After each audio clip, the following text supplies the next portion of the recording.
Il est 6h26 sur Europe 1 en ce 22 février 2016. Aujourd'hui dans l'histoire, notre voyage quotidien dans le temps avec vous, Franck Ferrand, bonjour. Bonjour à tous les deux. Alors dites-nous à quel 22 février nous allons ce matin, Franck?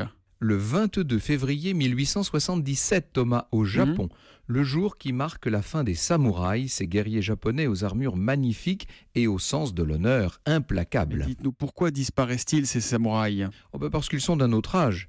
C'est un type d'aristocratie militaire qui n'a pas du tout évolué, il faut bien le dire. Et face à la modernisation du pays, en cette fin de 19e siècle, les samouraïs ne sont plus légitimes. L'ère Meiji a ouvert l'archipel au monde extérieur et eux sont la quintessence du vieux système féodal et des structures sociales traditionnelles. Leur rang, leurs privilèges ne résistent pas à ce changement d'époque et on peut dire que leur révolte et donc leur fin était inéluctable. Donc les samouraïs vont disparaître en se battant contre des Japonais, c'est ça hein? Exactement. Ils sont menés par Takamori Saigo, un ancien ministre de l'empereur du Japon. Il a créé une région indépendante et rebelle à Kagoshima, tout à fait au sud du pays.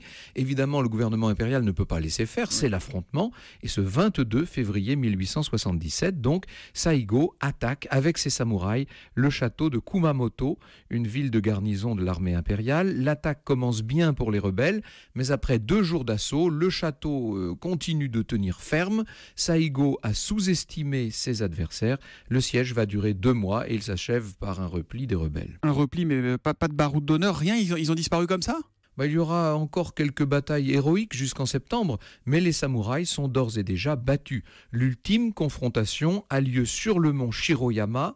Saigo est blessé, il va devoir s'infliger le seppuku, vous savez, le suicide rituel des samouraïs.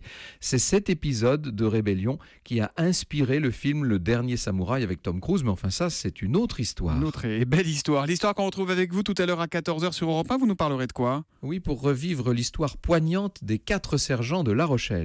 Au cœur de l'histoire, rendez-vous donc à 14h sur Europe 1 avec Franck Ferrand et les 4 sergents de La Rochelle. Merci Franck, à tout à l'heure. Bonne journée.